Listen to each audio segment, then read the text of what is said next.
हम लोग क्या करेंगे, कोलिजन इन 2D में आपको सिखाऊंगा कि कैसे उसके न्यूमेरिकल्स को कैसे करना है, और इसके अलावा हम लोग बाउंसिंग ऑफ बॉल वाला टॉपिक भी करेंगे। सो पहले हम लोग कोलिजन इन 2D देख लेते हैं, फिर उसके बाद बाउंसिंग ऑफ बॉल में देखेंगे, ठीक है। तो कोलिजन इन 2D, इसको ऑब्लिक कोलिजन भी बोलते हैं बेटा, क्या बोलते हैं, ऑब्लिक कोलिजन भी कहते हैं इसको, है ना। जैसे एक बॉडी अगर ये m1 मास की बॉल u वेलोसिटी से एक दूसरी बॉल से टकराती है जो सेम लाइन में नहीं है, जो कि सेम लाइन में नहीं है, वो देखो ये डॉटेड लाइन है और ये इस लाइन के जस्ट नीचे है, लेकिन किस पे है, at rest. So if they will collide, it is at rest. So if they will collide, what will happen? What will happen if they will collide? If they collides, what happen? जैसे ही इसके साथ टकराएगी ये कुछ ऐसे दिखाई देंगे आपको, है ना। हाँ, तो क्या होगा, ऐसे में क्या होगा कि ये इस पे अब फोर्सेस सेम लाइन के अलाउंग नहीं लगाएंगे, इन पे फोर्सेस कैसे लगाएंगे बेटा, क्या ये सेम लाइन के अलाउंग फोर्सेस लगाएंगे क्या?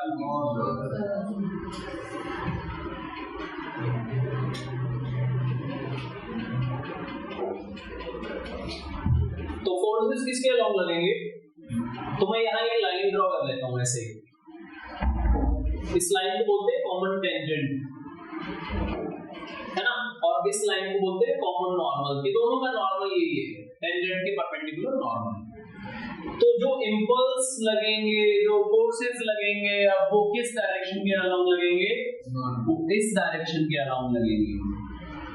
1 ने 2 पे और 2 ने 1 पे इस डायरेक्शन के अराउंड फोर्स लगाया है, और वो शायद आपको दिया होगा कि थीटा एंगल है या कौन सा एंगल है, वो आप लोगों को ऐसा कैसे करके पर फोर्स लगाया है। तो एक देखो इस लाइन के अराउंड ऐसे चली जाएगी और एक ऐसे चली जाएगी, यानी यहाँ पे अलग अलग एंगल फाई और थीटा ऐसे अलग अलग एंगल बना रहे हैं एक्स एक्सिस के साथ। मान लो एक बॉल इस एक्सिस के अराउंड जा रही है,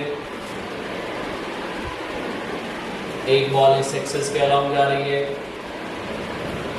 सो लेट्स से इस m1 मास की जो ये बॉल है, इसकी वेलोसिटी वो वाली v1 है और ये वाली v2 है। यस और no?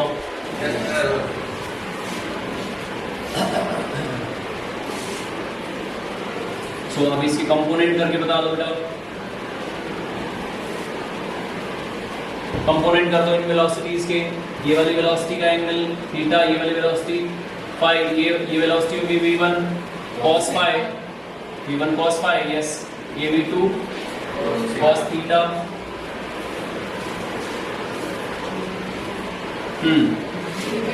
v2 sin theta,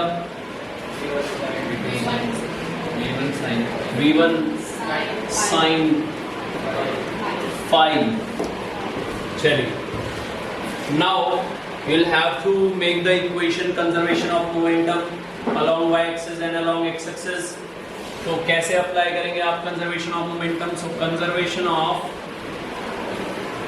linear momentum, what is this COLM? Conservation of linear momentum along y-axis और along x-axis हमें अलग अलग कंजर्व करना पड़ेगा। क्यों? क्योंकि मोमेंटम वेक्टर क्वांटिटी है। सो COLM मतलब conservation of linear momentum along x-axis, along x-axis बेटा। तो x-axis के along पहले कंजर्व कर दो। तो बताओ इनिशियल मोमेंटम x के along कितना है सपना? x के along लीनियर, x के along बेटा इनिशियल मोमेंटम, यस m1u, क्योंकि ये तो चल ही नहीं रहा था, तो m1u। So m1u is initial momentum and what is the final momentum Riya? x के along Manvi, final momentum x के अलाउंग बेटा। देखो इसका, इस m1 का x के अलाउंग है m1 v1 cos phi plus इसका भी तो है final momentum m2 v2 cos theta, ठीक है। सो हो गया दोनों का। अब क्या बेटा? इनिशियल जीरो नहीं बेटा, देखो पहले वाली बॉल तो चली रही है, दूसरी वाली बॉल रेस्ट पे, तो उसका मोमेंटम मैंने कहाँ लिया? m2 के साथ में क्या लिया मैंने? कुछ भी नहीं लिया, मैंने सिर्फ m1u लिया है। क्या लिया मैंने? m1u लिया है मैंने सिर्फ, ठीक है? क्लियर है? यस। सो आगे बढ़िए, अब बताइए along y axis conservation of linear momentum, conservation of linear momentum along y axis, बताओ बेटा along y axis। यस, वो y axis के along पहले इनिशियल वेलोसिटी क्या थी बेटा? पहले तो कोई वेलोसिटी y axis के along नहीं थी ना, सो क्या लिखेंगे आप यहाँ पे? 0 इज इक्वल्स टू, अब फाइनली y के अलॉन्ग बेटा, ये y के अलॉन्ग देखो, ये वाला y के अलॉन्ग, ऊपर वाली बॉडी y के अलॉन्ग ऊपर मूव कर रही है, देखो ये वाली बॉडी y के अलॉन्ग ऊपर मूव कर रही है और ये वाली बॉडी y के अलॉन्ग, सो y एक्सिस के अलॉन्ग हमारा फर्स्ट बॉडी का मोमेंटम हो गया m1 v1 sin phi, ऊपर मूव कर रही है, वो किस तरफ मूव कर रही है? और जो नीचे मूव कर रही है ये रही, ये नीचे मूव कर रही है ना, तो इसमें लिखोगे minus m2 v2 sin theta, ठीक है? क्लियर है? यस। अब आगे बताइए,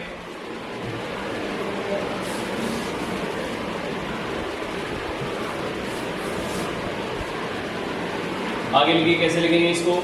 ये फर्स्ट इक्वेशन हो गई, ये सेकंड इक्वेशन हो गई, थर्ड इक्वेशन। अगर ये इलास्टिक कोलिजन है तो थर्ड इक्वेशन क्या मिलेगी आपको? If this is elastic collision, if this is elastic collision, तो थर्ड इक्वेशन आप बना सकते हैं conservation of mechanical energy, yes kinetic energy, conservation of kinetic energy से आप तीसरी इक्वेशन बना सकते हैं, और वो मैं लिख रहा हूं half m1u square is equals to half m1 v1 square plus half m2 v2 square. तो बेटा ये इक्वेशन कैसे बनी? ये है इनिशियल काइनेटिक एनर्जी और ये है फाइनल काइनेटिक एनर्जी। ये आप कब अप्लाई करोगे? तीसरी इक्वेशन तब अप्लाई करोगे जब ये इलास्टिक कोलिजन दिया हुआ है 2D में। कौन सा कोलिजन? और मोस्ट प्रोबेबली इलास्टिक ही मिलेगा। देखो 2D में एक चीज समझनी होगी कि यहाँ हमारे पास वेरिएबल दो और एक्स्ट्रा बढ़ गए, थीटा और फाई। तो आप ऐसा तो हो नहीं सकता कि भाई 3 इक्वेशंस बना के आप 5 वेरिएबल सॉल्व कर दोगे, नहीं ना। तो आपको कोई वेरिएबल दिए होंगे, कोई ना कोई वेरिएबल आपको दिए होंगे। तो मोस्ट प्रोबेबली हम इसमें इलास्टिक कोलिजन ही मेनली आता है बेटा, ठीक है। और थीटा और फाई का सम उसमें कितना होता है? Most probably theta plus phi का जो सम है वो 90 होता है, ठीक है। स्पेसिफिक कंडीशंस में कुछ और भी हो सकता है, but normally theta plus phi का सम जो है वो 90 दिया होता है। क्लियर है? तो अब देखो दो चीजें सॉल्व हो गई आपकी, थीटा प्लस फाई का सम 90 हो गया, दूसरा मैंने इलास्टिक बता दिया, तो तीसरी इक्वेशन ये बन गई आपकी, ठीक है। For elastic collision, in elastic के केस में आपको E दिया होगा, है ना? क्या दिया होगा?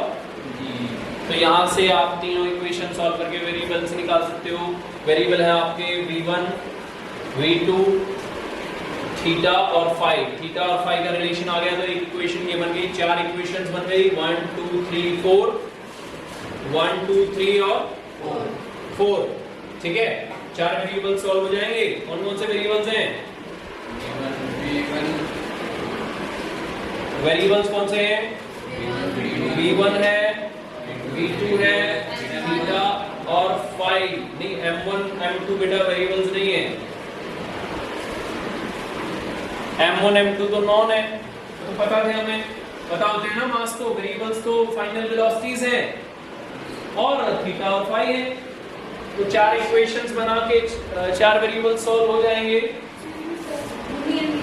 This is what you have applied.